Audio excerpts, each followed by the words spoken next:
जय श्री राधे।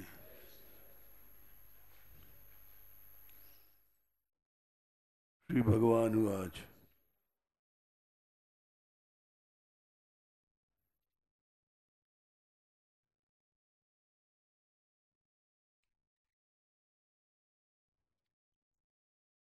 अनाश्रित कर्म फलम कार्यम कर्म करोति यः स सन्यासी च योगी च न निरग्निर्न चाक्रिया यम सन्यासम इति प्राहुर योगम तम विद्धि पांडव नय्य संन्यस्त संकल्पो योगी होति कश्चन आरुरुक्षोर्मुनिर्योगम कर्म कारणमुच्यते योगारूढ़स्य तस्यैव क्षमः कारणमुच्यते यदा हीनेन्द्रियार्थेषु न कर्मस्वनुषज्यते सर्वसंकल्प सन्यासी योगारूढ़स्तदुच्यते बुद्धिरेदात्मनात्मानं नात्मानम् अवसादयेत् आत्मैवेयात्मनो बन्धु रात्मैव रिपुरात्मना बन्धुरात्मात्मनस्तस्य येनात्मैवात्मना जितः अनात्मनस्तु शत्रुत्वे वर्तेत आत्मैव शत्रुवत् जितात्मनः प्रशान्तस्य परमात्मा समाहितः शीतोष्ण सुख दुखेषु तथा मानापमानयोः ज्ञान विज्ञान तृप्तात्मा कूटस्थो विजितेन्द्रियः युक्त चित्ते योगी समलोष्टाश्मकांचन सुरिन्मितारुदासीन मध्यस्थ द्वेष्व बंधिषु साधुष्वपि च पापेषु समबुद्धिर्विशिष्यते योगी युञ्जीत सततम आत्मानां रहस्य स्थितः एकाकी यतचित्तात्मा निराशील परिग्रह। पुस्तक नहीं है, ले देखा कर। शुचौ देशे प्रतिष्ठाप्य स्थिरम आसनम आत्मना नात्युच्छ्रितम नाति नीचम चैलाजिन कुशोत्तरम तत्रैकाग्रम मनः कृत्वा यतचितेन्द्रिय क्रिया उपवेश्यासने युञ्जीयाद योगम आत्मविशुद्धये समम काय शिरो ग्रीवम धारयन्नचलम स्थिरः संप्रेक्षणासिकाग्रम स्वम दिशश्चानवलोकयन् प्रशांतात्मा विगतभीर ब्रह्मचारी व्रते स्थितः मनः संयम्य मच्चित्तो युक्त आसीत मत्परः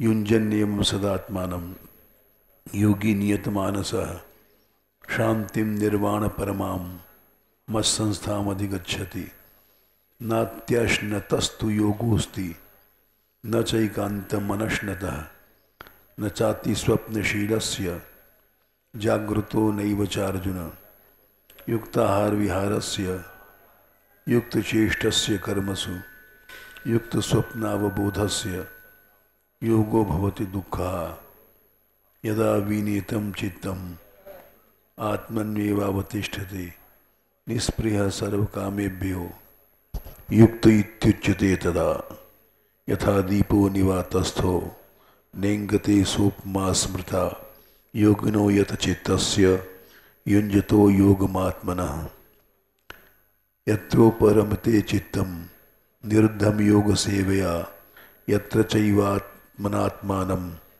पश्यन्नात्मनि तुष्यति सुखम आत्यंतिकम यत्तद् बुद्धिग्राह्यम् अतीन्द्रियं वेत्ति यत्र न चैवायं स्थितश्चलति तत्त्वतः यं लब्ध्वा चापरं लाभं मन्यते नाधिकं ततः यस्मिन् स्थितो न दुःखेन गुरुणापि विचाल्यते तं विद्यात् दुःख संयोग वियोगम् योग संगितम स निश्चयेन योक्तव्यो योगो अनर्विण चेतसा।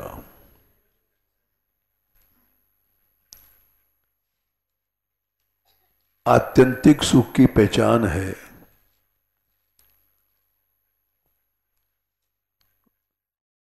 जिस पहचान में हम लोग नहीं आते हैं, जिस आत्यंतिक सुख को प्राप्त करने के बाद उसके लिए कुछ पाने लायक बात नहीं रह जाती। यम लब्ध्वा चा परम लाभम मन्यते नाधिकम ततः। लेकिन लोग पैसा, धेला, मान सम्मान की प्राप्ति को प्राप्ति मानते हैं, इसके माने कि उनको आत्यंतिक सुख नहीं मिला है।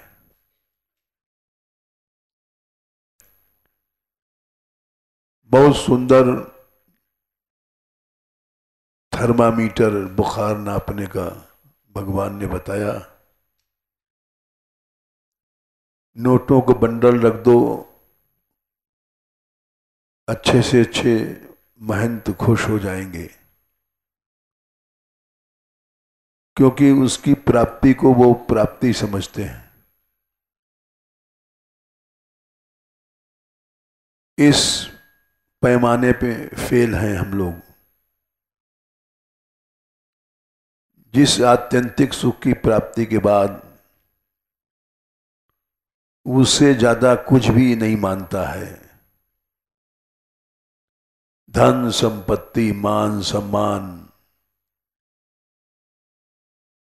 लोग इसी को प्राप्ति मानते हैं। और जिस आत्यंतिक सुख में स्थित होने के बाद गुरुणापि दुखेन, भारी दुख में भी उनका मन घबराता नहीं, मन में दुख नहीं व्यापता, ये पहचान है आत्यंतिक सुख की प्राप्ति की।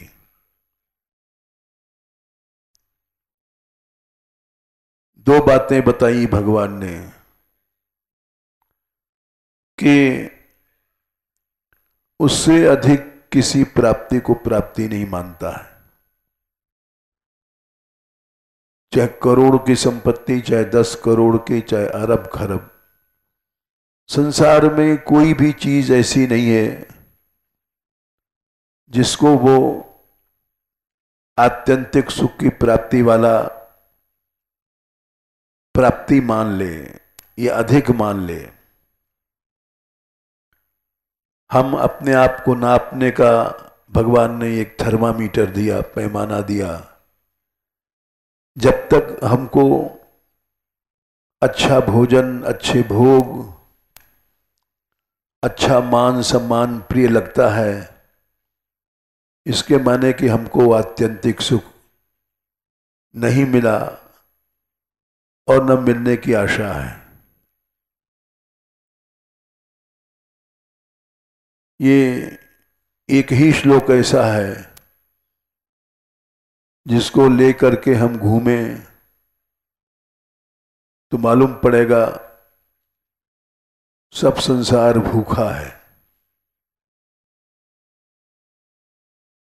सम्मान में प्रसन्न होता है, अपमान में दुखी होता है,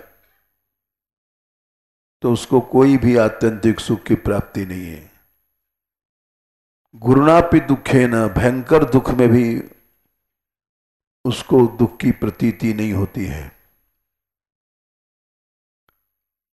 और आत्यंतिक सुख वालों को पृथ्वी के राज्य मिल जाए, कुछ भी मिल जाए, उसकी प्राप्ति को प्राप्ति नहीं मानते हैं। इसलिए ये बड़ा महत्व का श्लोक है। अपने आप को नापने का, दूसरों को नापना नहीं चाहिए, उससे नुकसान होता है, क्योंकि सारा संसार भूखा है। और इस चीज को देख करके मन में अभाव पैदा होता है। जैसे कहना पड़ता है उदाहरण के लिए, ऐसे उदाहरण आ जाते हैं सामने। कोई बता रहा था अभी कि कोई संत पधारे हैं, उनकी संपत्ति खरब से ऊपर है, 12 खरब, और वो छोड़ के चले गए। तो ये एक दुख की बात है कि वो 12 खरब से ज्यादा संपत्ति इकट्ठा होना दुख की बात है, और छोड़ के चले जाना भी दुख की बात है। उसका कोई उपयोग नहीं हुआ। गवर्नमेंट ले लेगी या लोभी लोग लड़के ले लेंगे। वो आसुरी द्रव्य था,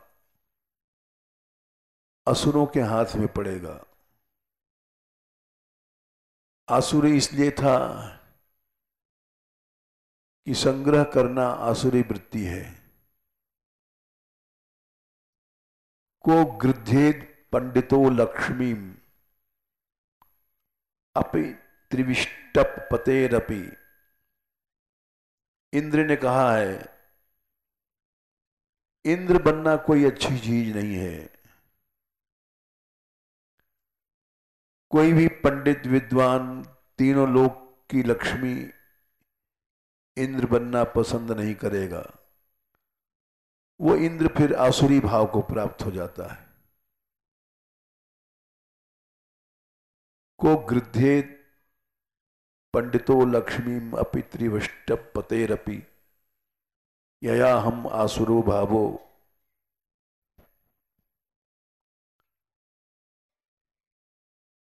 यया हम आसुरम भावम,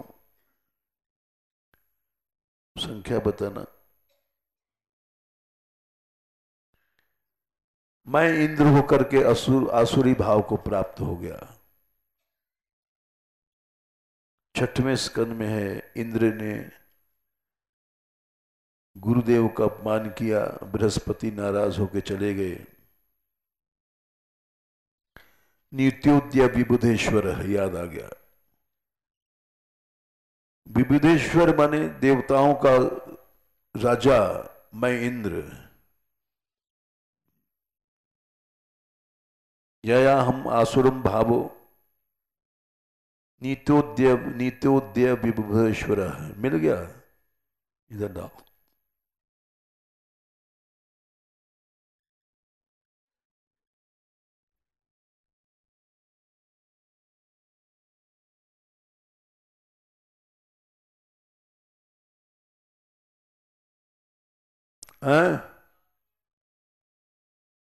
हाँ, 7वां ही खुल रहा है, 7 का 12। ठीक है। को गृध्येत पंडितो लक्ष्मी, बड़ा सुंदर श्लोक है। त्रिविष्टप पतेरपि, इंद्र पद भी जो पंडित है नहीं चाहेगा, क्योंकि मैं इंद्र होकर के यया हम आसुरम भावम नीतोद्य विबुधेश्वर। विबुधेश्वर माने, विबुध माने देवताओं का ईश्वर, स्वामी होकर के भी मैं आसुरी भाव को प्राप्त हो गया। आसुरी भाव क्या है? धन की आसक्ति, धन का संग्रह। ये हम लोगों को समझ लेना चाहिए। ये भगवान से दूर कर देता है। 2/45 गीता। भोगैश्वर्य प्रसक्ता नाम तया प्रहित चेतसाम व्यवसायात्मिका बुद्धि समाधौ न विधीयते। दो चीजें, भोग और ऐश्वर्य, इसमें जिसका मन चला गया उसको भगवान में मन नहीं लगेगा। समाधौ माने भगवान। तो ऐश्वर्य ये सब अच्छी बात नहीं है। ये एक बड़े दुख की बात है, अपने लिए दुख की बात है कि हम भगवान की कृपा हो जाए और गृध्येत मने लक्ष्मी की इच्छा न होवे। को गृध्येत पंडितो लक्ष्मी अपि त्रिविष्टप पतेरपि। वो अवश्य आसुरी भाव पैदा कर देगी लक्ष्मी।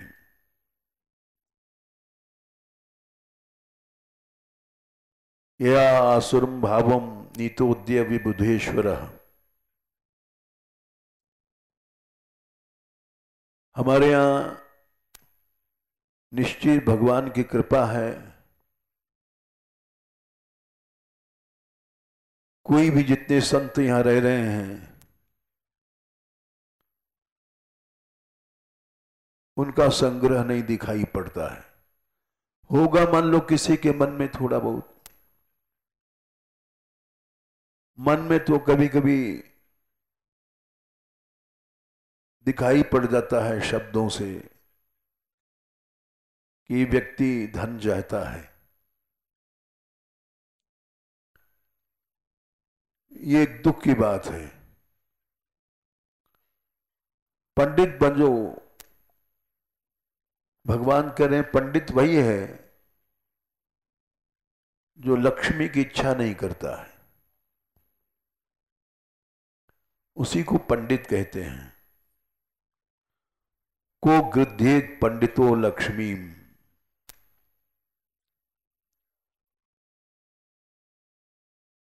हमारे बाबा एक कथा सुनाते थे। एक आदमी था, उसका नाम था ठनठन पाल। तो बड़ा दुखी रहता था कि हमारे माँ बाप ने क्या नाम रख दिया ठनठन पाल। पढ़े लिखे नहीं थे, गंवार थे, इसलिए ऐसा नाम अपने बेटे का रख दिया ठनठन पाल। तो दुखी रहता था। लोग बुलाते थे, अरे भाई ठनठन पाल।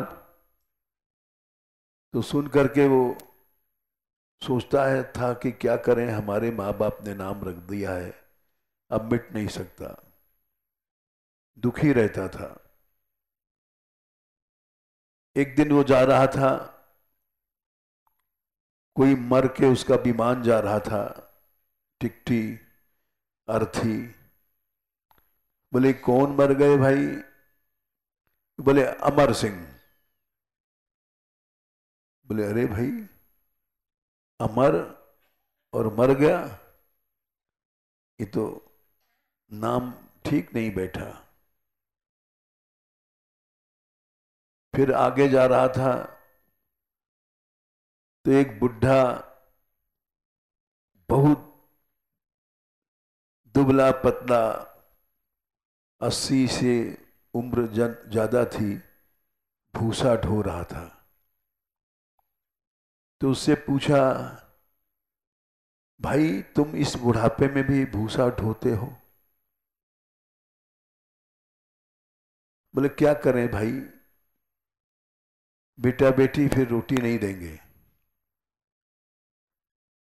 बोले तेरो नाम का है? बोले मेरो नाम धनपाल। अरे भाई धनपाल और 80 वर्ष की उम्र में भूसा ढो रहा है? बोले ये भी नाम ठीक नहीं बैठा। फिर आगे गया तो जाड़े में कंडा थाप रही थी एक बुढ़िया। वो भी 80 से ऊपर थी, जाड़े में हाथ पांव कांप रहा था। बोले मैया कंडा क्यों थापती है? बोले भैया बहू रोटी नहीं देगी, कंडा तो थापना ही पड़ेगा। तेरा नाम क्या है? बोले लक्ष्मी। बोले अरे लक्ष्मी, लक्ष्मी की हालत, नाम तो ठीक नहीं है। तो उसने कहा भाई अमरा है सो मर गए, अभुस ढोवे धनपाल, कंडा थापे लक्ष्मी, हम चोखे ठंडन पाल। बोले हमारे माँ बाप बड़े बुद्धिमान थे, आज पता पड़ा कि हमारा नाम ठीक रखा उन्होंने। जैसा नाम है ठन ठन पाल, वैसे हम हैं भी। नाम की संगत हमारी ठीक है, हमारे माँ बाप बड़े बुद्धिमान थे, ऐसा नाम रख दिया। तो हमारे आश्रम में सभी ज्यादातर ठंडन पाल हैं। ये हम भगवान की कृपा मानते हैं। और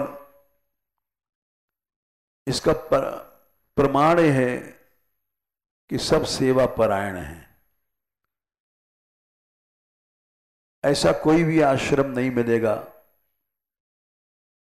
जहां हर आदमी जाके गोबर उठाता हो।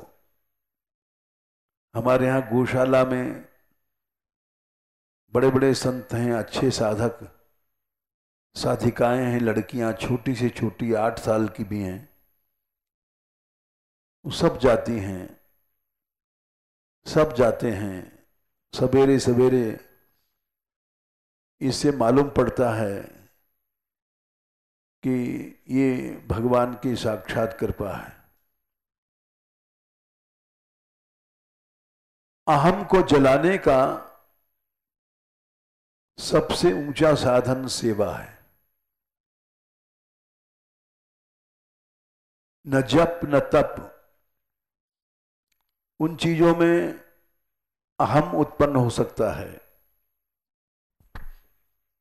कि हमने 5 लाख जप किया, 10 लाख किया।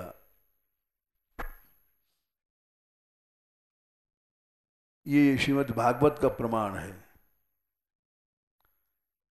6वां स्कंद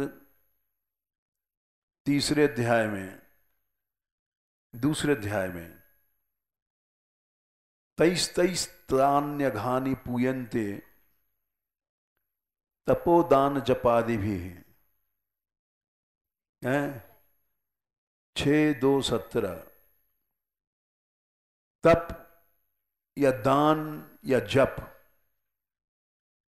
जप को भी ले लिया, इससे पाप जरूर जल जाएगा, लेकिन ना धर्मजम हृदयम, जो अधर्म से उत्पन्न हुआ हृदय, अहम से दूषित, वो न तप से शुद्ध होगा, न दान से, न जप से। तब तब भी ईशांग्री सेव्या, उस सेवा से शुद्ध होगा। इसलिए सेवा परायण जो लोग होते हैं उनका अहम बहुत जल्दी चला जाता है,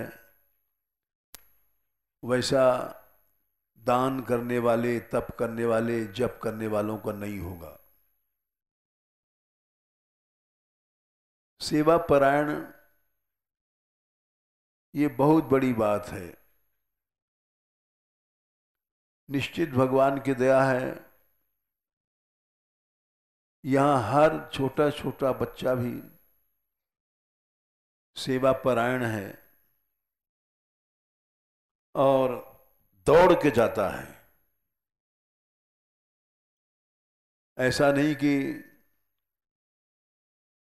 आखिर में पहुंचे नाम करने के लिए, जब सेवा खत्म हो गई, 10 मिनट के लिए, ये सब भगवान की कृपा का फल है। सेवा ऐसी चीज है, यत्पाद सेवा, चौथे स्कंद में 20वें अध्याय में पृथु जी ने अपनी प्रजा से कहा है कि भाई सेवक बनो, भजनंदी के बाप नहीं बनो। सेवा से बुद्धि का मल, तुम्हारा अहम दूर हो जाएगा। बुद्धि का मल क्या है? अहम। जो सेवा से काम चुराता है उसका अहम, बुद्धि का मल कभी नहीं जाएगा। कितना बड़ा विद्वान हो जाए, कितना बड़ा तपस्वी बन जाए, सेवा नहीं है तो उसका बुद्धि का मल, अहम दूर नहीं होगा। श्लोक है, यद पाद सेवा अभिरुचिस तपस्वी नाम।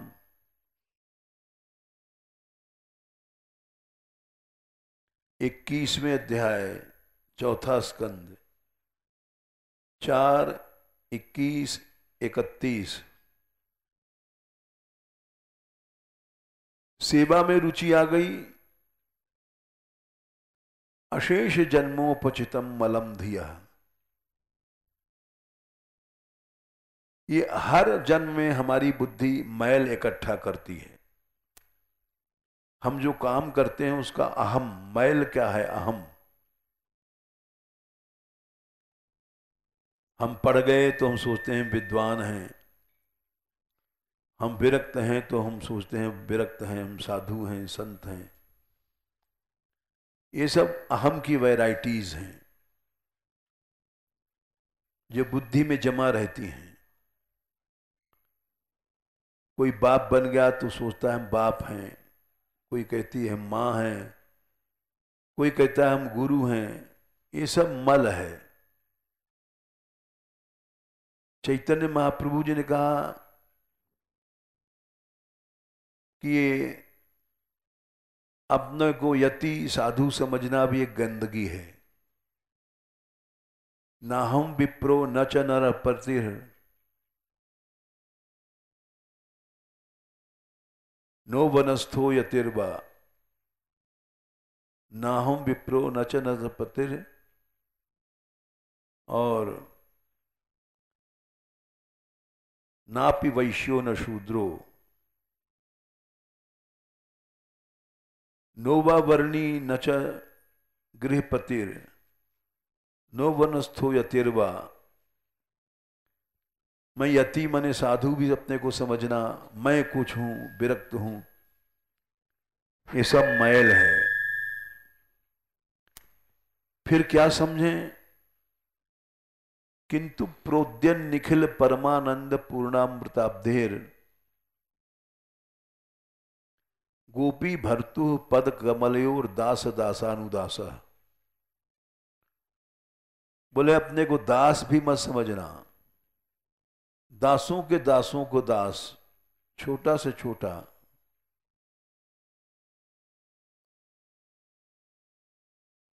तो तब सेवा मनुष्य कर पाएगा,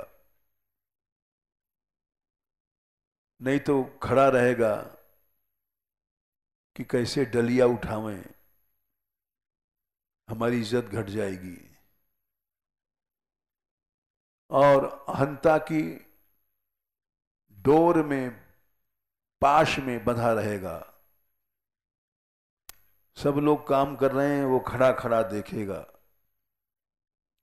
क्योंकि अहंता की हथकड़ी, बेड़ी उसके पांव में लगी हुई है।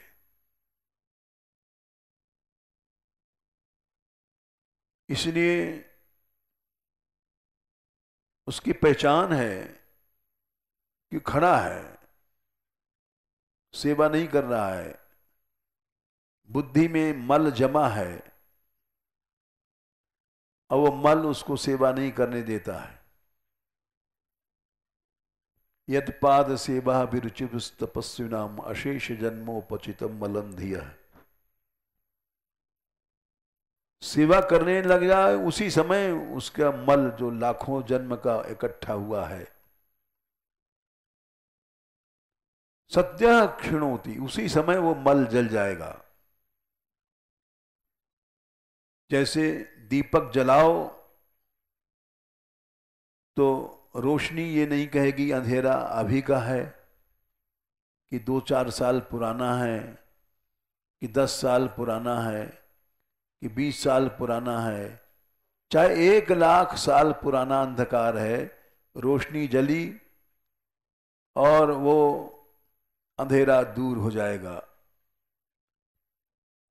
वैसे ही अशेष जन्मोपचितम, ये गंदगी मैल अनेक जन्मों से इकट्ठी हो रही है, अहम की। अशेष माने अनंत जन्मों से ये गंदगी चली आ रही है, और उस गंदगी को सेवा दूर कर देती है एक क्षण में। डला सिर पर रखा और अहम का मैल दूर हुआ। सद्य माने उसी समय, देर नहीं लगेगा। सेवक बने और चाहे तुम कितने पैंट शूट पहने हो, गंदगी दूर हो जाएगी। जो साबुन लगाने से बढ़ जाती है, शरीर को संभालने से बढ़ जाती है, उस सेवा करने से गंदगी नष्ट हो जाती है। बड़ा सुंदर श्लोक है। लाखों जन्म की गंदगी जो हमारे दिमाग में है, अशेष जन्मोपचितम, बढ़ती गई है, वो उसी समय सद्य मने डला रखा सिर पर भस्म हो गई। और एधति सती, कैसी सेवा वृत्ति जो बढ़ रही है। ये नहीं कि बस फोटो खिंचाने के लिए एक डला रख दिया, उसके बाद उतार दिया, ऐसा नहीं। एधति मने सेवा की वृत्ति हम और करें। धोखा वाली बात नहीं है कि बल फोटो खिंचाने के समय सिर पर डला रख दिया, फोटो खिंच गई, अब डला फेंका और वो वृत्ति भी फेंक दिया। एक एक शब्द समझना पड़ता है। एधति, एध वृद्धो धातु, सेवा वृत्ति बढ़ रही है, और करें कुछ, उससे मल दूर हो जाता है। और नहीं तो मल किसी तरह से दूर नहीं होता है। तदपि शांघ्रि सेवया। एक श्लोक और आता है, न तथा, वहां 6वें स्कंद के दूसरे श्लोक में, दूसरे अध्याय में, न तथा यज्ञवान राजन पूयेत तप आदि भी यथा कृष्णार्पित प्राणस्तत् पुरुष निषेवया। अघवान माने महान पापी भी वैसा शुद्ध नहीं हो सकता तपस्या आदि के द्वारा, जैसा कि कृष्ण में मन लगाए और उनके भक्तों की सेवा से। सारी भक्तमाल में यही शिक्षा है। भक्तों की सेवा भगवान से बड़ी है। कुछ ऐसे जड़ होते हैं जो सारा जीवन सत्संग करो, सेवा वृत्ति नहीं आती। समझ लेना चाहिए कि इनके अंदर घोर अंधकार है जो उस प्रकाश को आने नहीं देती है, और इनका जीवन अंधकार में है और अंधकार में ही जाएगा। इसलिए ये आत्यंतिक सुख है। यम लब्ध्वा चापरम लाभम मन्यते नाधिकम ततः यस्मिन् स्थितो न दुखे न गुरुणापि विचाल्यते। आध्यात्मिक सुख मिल गया, वो 6/22 उससे अधिक मान सम्मान को नहीं समझेगा, धन को नहीं समझेगा, और कष्ट में भी वो सेवा करता रहता है। गुरुणापि विचाल्यते, वो आत्यंतिक सुख है। जय श्री राधे।